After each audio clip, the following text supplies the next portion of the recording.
The final months of World War I rage on, and the American Expeditionary Forces push forward in one of the war's most brutal offensives. Among them is the 77th Infantry Division, a group of nearly 700 men under the command of Major Charles Whittlesey. They have one mission: advance through enemy lines and break the German defenses. At first, the plan seems to work. Whittlesey and his men push forward, fighting their way into the dense forest, expecting support from French and American units on either side. But something goes wrong. Unbeknownst to them, the units on their flanks have fallen back, and the Germans have moved in to surround them. Cut off from reinforcements, trapped deep in enemy territory, they become known as the Lost Battalion. At first, the men are unaware of their predicament. They dig shallow trenches, taking positions for the night. The forest is thick, the air damp, the sounds of distant gunfire echoing through the trees. Then at dawn, the attack comes. German machine guns rip through the woods. Mortars explode, sending dirt and shrapnel flying. Men scramble for cover, returning fire as best they can. But there is no escape. No food, no water, no medical supplies, just the will to survive.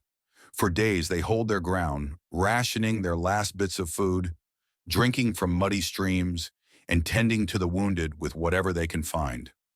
Desperate for help, Whittlesey sends runners back to American lines, but none return.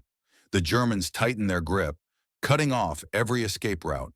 The men fight on, knowing that surrender means almost certain death.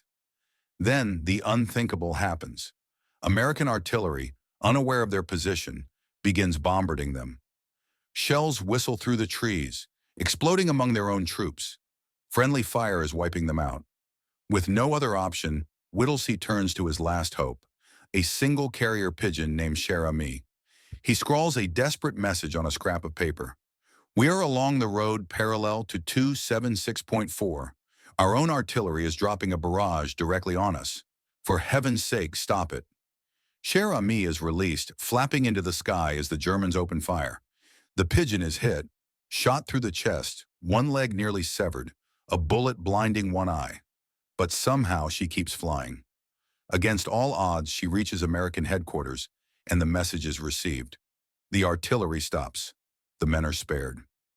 For 6 long days, the Lost Battalion holds out, fending off German assaults, scavenging for food, refusing to surrender. The Germans send envoys, demanding their surrender. Whittlesey's response is simple. He ignores them. The Americans will not give up. Finally, on October 8th, relief forces break through.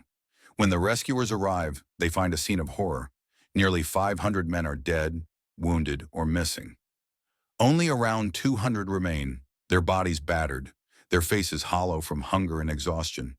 They are carried back to safety, but their story is far from over. Whittlesey and his men are hailed as heroes, but the scars of war remain. Many struggle to return to normal life, haunted by what they endured.